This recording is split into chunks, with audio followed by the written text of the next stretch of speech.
Hello, friends. Welcome to the Enlightening Lantern. Today I'm going to discuss notice writing. हाँ जी बेटा, मुझे पहले तो ये बताओ, इनविटेशन, नोटिस और पोस्टर में फर्क क्या है? क्योंकि जब बच्चे पोस्टर लिखते हैं तो आधे से ज्यादा टाइम 11th वाला मुझे यही लगता है कि पोस्टर कम, नोटिस ज्यादा लिख रहे हैं. What is a notice and what is a poster? हाँ जी बेटा जी, पोस्टर जो होता है, you are creating awareness about a larger issue, right? जो नोटिस होता है वो थोड़ा शॉर्ट टर्म होता है, राइट? नोटिस जनरली एक उसमें एस्थेटिक नहीं होता है. It is just you give information to some person regarding something. You are very precise. When we talk about short write-ups, remember one thing: the shorter you write, the more marks you get. जब आप उसमें unnecessary information लिखोगे तो आपके marks loose होंगे. Poster में आपको extra लिखना होता है, नोटिस में आपको मिनिमम लिखना होता है, जिसको बोला जाता है ब्रेविटी इज द सोल. जितना ब्रीफ लिखोगे उतना ज्यादा मार्क्स मिलेंगे आपको. नोटिस में मोस्ट इंपॉर्टेंट होता है to give information regarding the date, time and venue. ठीक है? नोटिस है तो जनरली किसी इवेंट या किसी ओकेजन के बारे में है, तो आपको मेन क्या होता है, चाहे वो इनविटेशन हो या नोटिस हो, आपने डेट, टाइम, वेन्यू बताना ही बताना है. क्योंकि हमारे स्कूल के बच्चे थोड़ा पुअर इन एक्सप्रेशन है, तो मैंने एक टेम्पलेट भी आप लोगों के साथ शेयर किया हुआ, राइट? टेम्पलेट में हम 7 पॉइंट्स वो कवर करते हैं जो आपके कंटेंट पॉइंट्स आते हैं. आपका नोटिस 4 मार्क्स का होता है. 1 mark is for format, 2 marks is for content and 1 mark is for expression, right? Content जो होता है वो क्वेश्चन के थ्रू मिलता है. जो टेम्पलेट मैंने आपको प्रोवाइड किया है, that gives you the expression and the format. तो टॉकिंग अबाउट द फॉर्मेट, सबसे ऊपर पहले क्या आता है? So the very first thing that you right on the top is you talk about name of the school, the institution, the society, जो भी है, कोई रेजिडेंट सोसाइटी है, कोई स्कूल है, कोई कंपनी का नाम है, तो वो सबसे पहले आ जाएगा. अब यहाँ पर प्रॉब्लम क्या होती है कि बच्चे हैं ना, क्वेश्चन में अगर सोसाइटी का नाम या स्कूल का नाम दिया हुआ है, आगे सिटी नहीं दिया हुआ है, तो उनके दिमाग में रहता है कि सिटी हम क्यों लिखें अगर क्वेश्चन में नहीं है तो. But if you read the question तो उन्होंने लिखा हुआ है please provide all further details. मतलब वो आपको चेक कर रहे हैं कि आपको सिटी लिखना पता है या नहीं. So please ensure that you write the city, right? उसके बाद नेक्स्ट क्वेश्चन आपके दिमाग में आता है कि मैम कैपिटल लिखना है कि स्मॉल अल्फाबेट लिखना है कि फर्स्ट अल्फाबेट कैपिटलाइज्ड है. कैपिटल्स बेटर होता है, एस्थेटिक लगता है, बिल्कुल अटेंशन को कैच करता है. बट देन अगर आप स्मॉल लिख रहे हो तो मार्क्स नहीं कटते. That is the only problem. You want to attract the examiners eye, so it is better if you write capital. Then on the next line you write notice.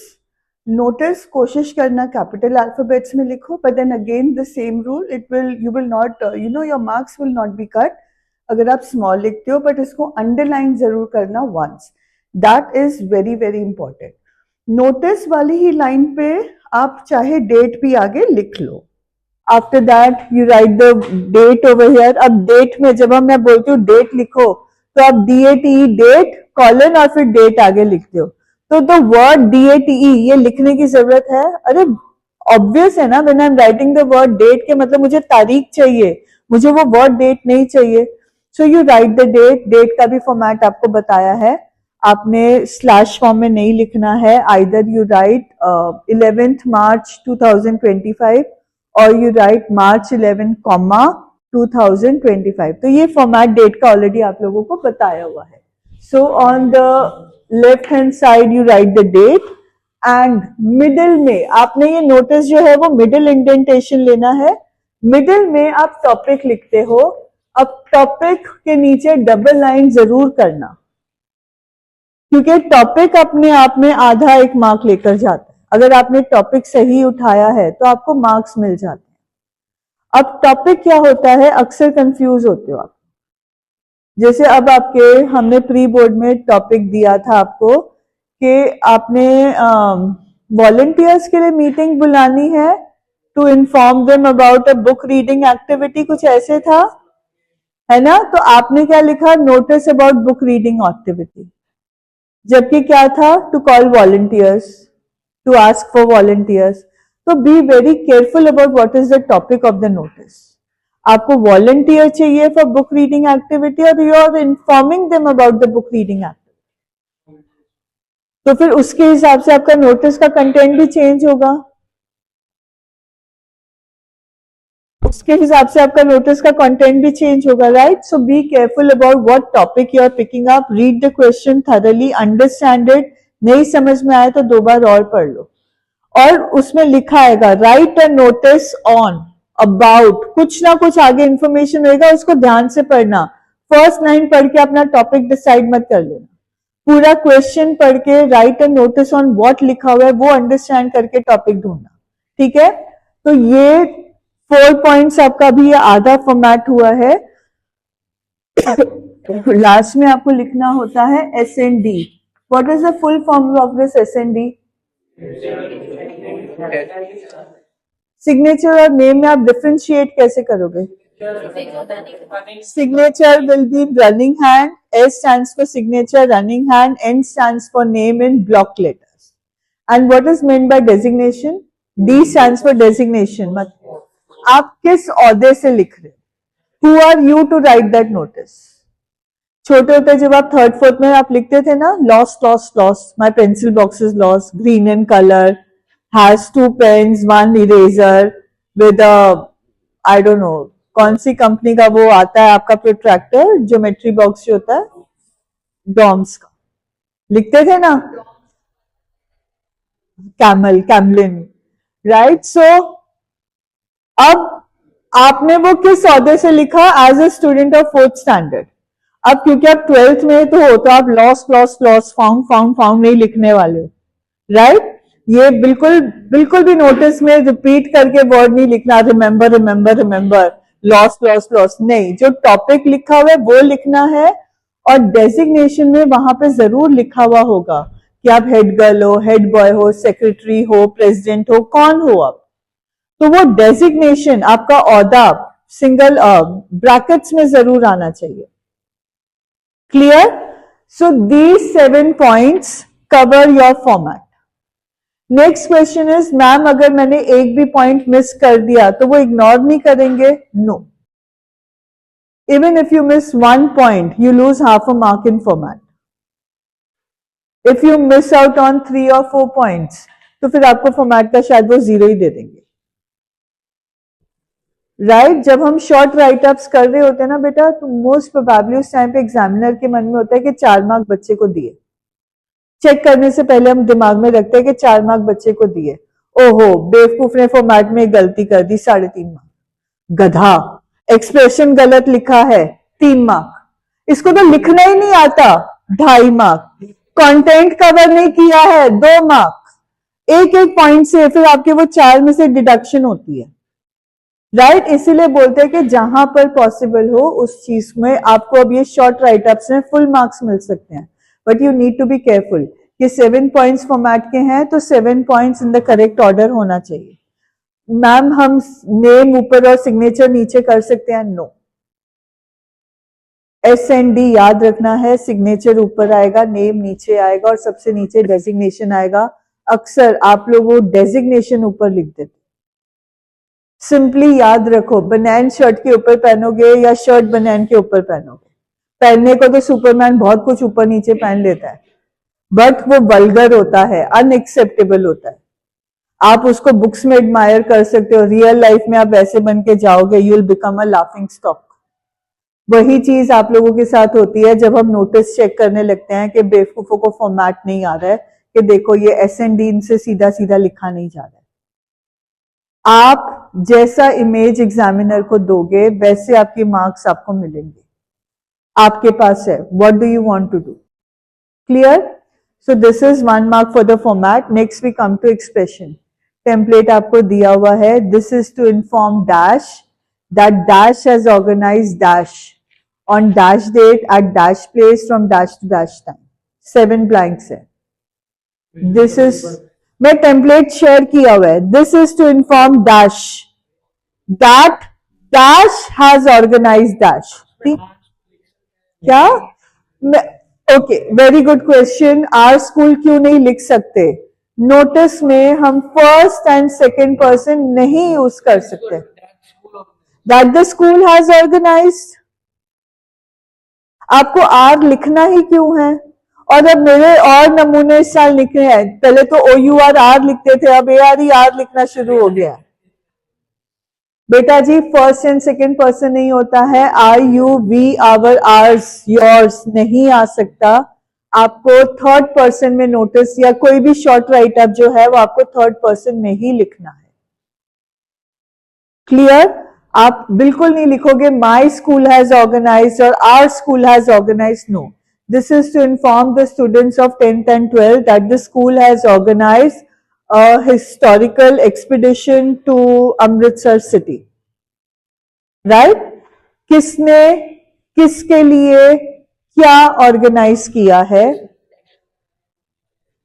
और पूरा यूट्यूब पे जाएगा कि मेरा फेवरेट वर्ड क्या है। पूरी बात तो सुन लो, अभी बाकी का डेट टाइम वेन्यू कहाँ आया है? तुम तो लास्ट लाइन पे आ गए। That the school has organized dash on dash date. अब हमारे तीन important points, date, time, venue.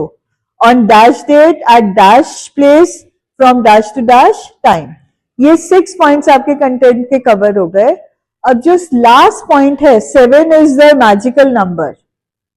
7 points in your format, 7 points in your content. जो 7th magical number है that will depend upon the question. अगर आप historical tour पे जा रहे हो तो उसका कॉस्ट होगा, नंबर ऑफ डेज होगा, वो चीजें इंक्लूड होंगी। अगर आप किसी कंपटीशन की बात कर रहे हो तो आपको सर्टिफिकेट्स मिलने हैं, मटेरियल लेकर आना है। बेटे वो लास्ट लाइन है, अभी भी हम उस पर नहीं आए हैं, अभी तो हम कंटेंट की बात कर रहे हैं। राइट? हमारे को उस कंपटीशन के लिए क्या क्या मटेरियल चाहिए होगा, स्कूल प्रोवाइड कर रहा है कि आपको लेकर आना है। अगर डिसिप्लिनरी मीटिंग है तो अटेंडेंस मैंडेटरी है, ये चीजें ऐड ऑन करनी पड़ेंगी। अगर आप किसी सोसाइटी की तरफ से नोटिस लिख रहे हो, वाटर सप्लाई की बात करनी है या सीवेज की बात करनी है या increasing security at the park की बात करनी है, तो आप सोसाइटी मेंबर से किस तरह की उम्मीद रखते हो?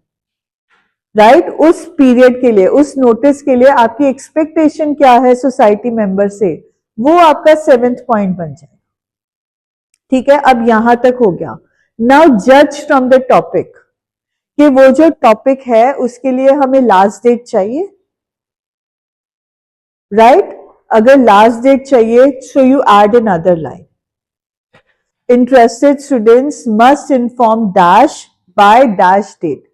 कंपटीशन तो हमारा एग्जाम हमारा 11th मार्च को है, बट एग्जाम देगा कौन, ये मुझे कम से कम 7-8 मार्च तक पता होना चाहिए ना। तो 2 डेट्स जाएंगी, एक डेट जिस दिन वो इवेंट होने वाला है और एक डेट जिस दिन तक मुझे वो नाम चाहिए। और ये नोटिस में लास्ट लाइन लिखना जरूरी है, नोटिस में आधा मार्क कट जाएगा if you do not write the line for further details contact the अंडरसाइंड।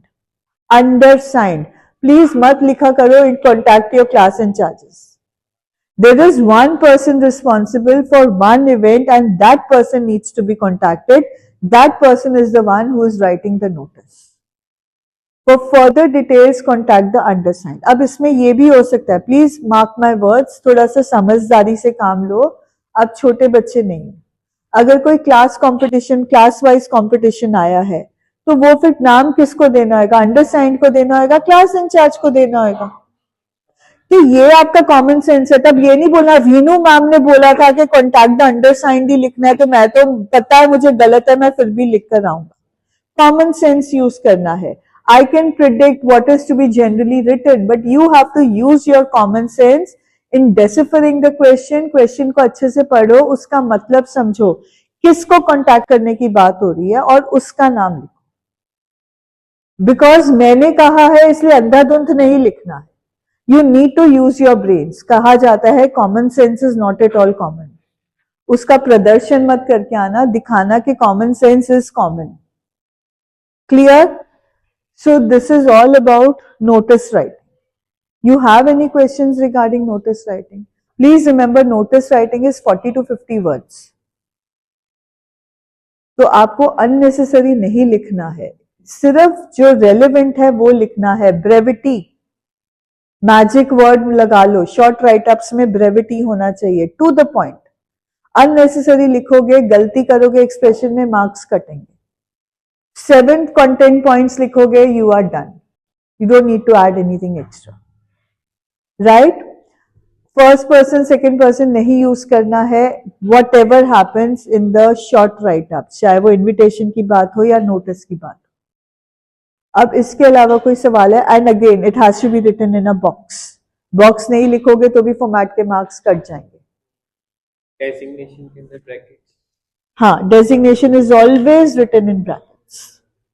Okay, so with this we come to the end of this writing section. Notice topic discuss हो गया. So all the best for your exams and God bless you all.